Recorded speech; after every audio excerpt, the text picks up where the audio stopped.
Hey guys, welcome back to another episode. Today I'm going to do something different. A start of a new series. Today I will be reviewing Kong Skull Island. Since I just watched it and Godzilla vs. Kong is coming out soon. Also, I need to say one thing. I'm forced to say this one thing. That I do not own any of these images. Because if I do say I own any of these, I'll get copyrighted.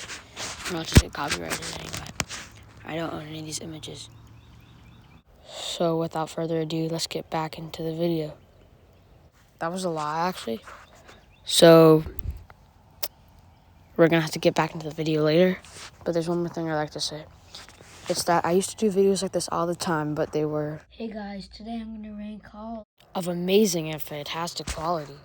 And I'm also doing it like this so I can pretend I'm professional and sleep better at night. And because now I can clear out my iCloud storage and I don't have to post those anymore.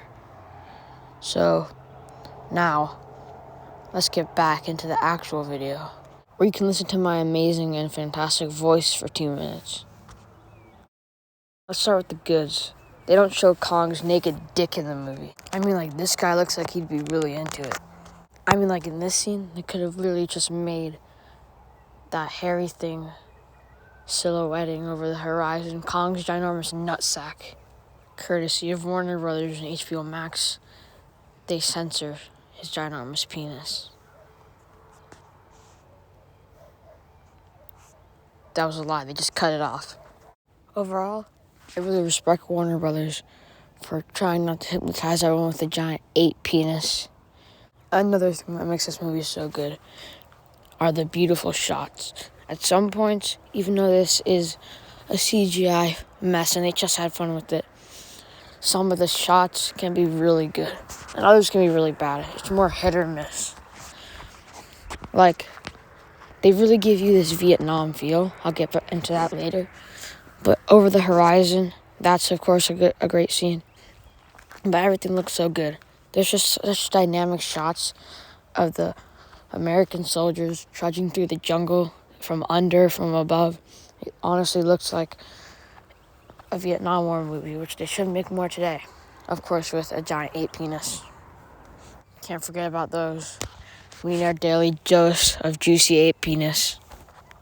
My next reason about why this movie is so good is the story. It's not a very memorable story, and some of the characters, especially the main 3, are really flat and bland. But the story, it still prevails. It's one of those things where they're trying not to use that much character development and instead go for theme. And it took me 4 times to actually understand it, even though it is very obvious and it is done well. A theme about not messing with nature. I can't believe I didn't see this at first, because they were literally dropping bombs on Kong's giant, juicy 8 penis.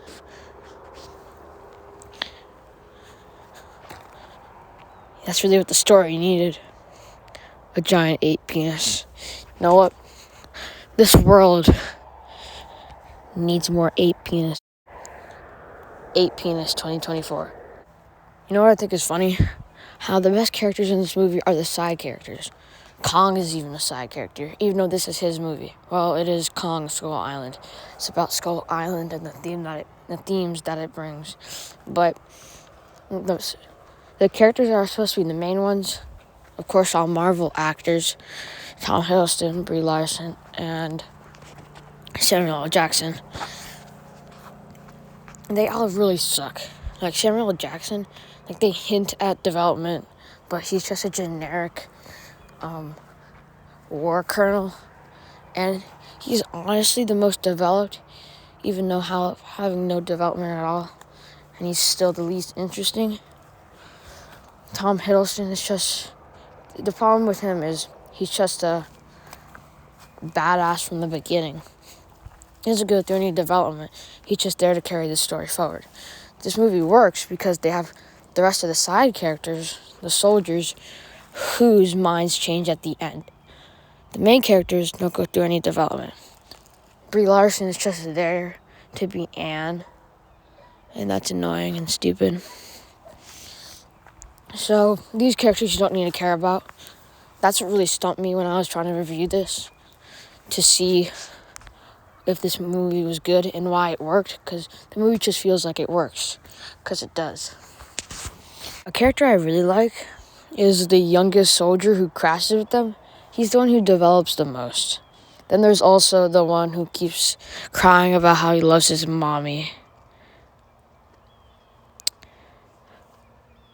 I thought I had something for that. And then there's the other character who is also good and changes. Well, actually, he barely changes at all. Never mind, he has the same problem as the other ones. That one dude who, blows himself up at the end. And I like him for some reason. He's not important, though. We haven't even gotten to John C. Reilly's character. It's just a normal John C. Reilly performance. It's funny. And he has a sword. And stuff. And the ending's touching. But now we gotta get to the bad. They don't show Kong's giant ape penis. I pretty much said all my problems with the movie before while I was talking about why I think the movie's good. The one thing I didn't mention is the shots. Well, I did say they were hit or miss, but how it just, there's tonal issues. I didn't mention that either. So the shots can cause tonal issues. Boom. That's how you improvise. So when they're flying the helicopters, it'll just cut to a totally different scene. And then, sometimes it's really good. A guy's falling into Kong's mouth, everyone's screaming, and then it cuts to someone eating a sandwich. That's really good. That's good use of silence and cutting. It's really good, and I know they were just obviously testing things, but sometimes it doesn't work. When they're sailing over the bridge, it really gets campy, and also really gets campy when Samuel L. Jackson's just looking at Kong. It just cuts, you go from the best camera that you can use for filming everything to a crappy whatever iPhone, and then you film Kong and Samuel L. Jackson's eyes. There's one part where it's really good, and they really make it really dramatic. Everyone's fighting, and then in the middle of the fight, and they just cut, and then they're all like this, slowly taking their helmets off, oh no, this guy freaking died. It's really campy and stupid, and it causes a bunch of tonal issues. Otherwise, I really like this movie.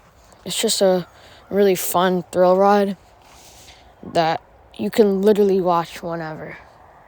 Right now, I'm camping, everyone else is sleeping, and I woke up at 6 and took care of the fire, and I was watching it on my phone. It's a really fun movie, so go watch it. I hope this video gets a bunch of views. Probably because of Kong's giant ape dick.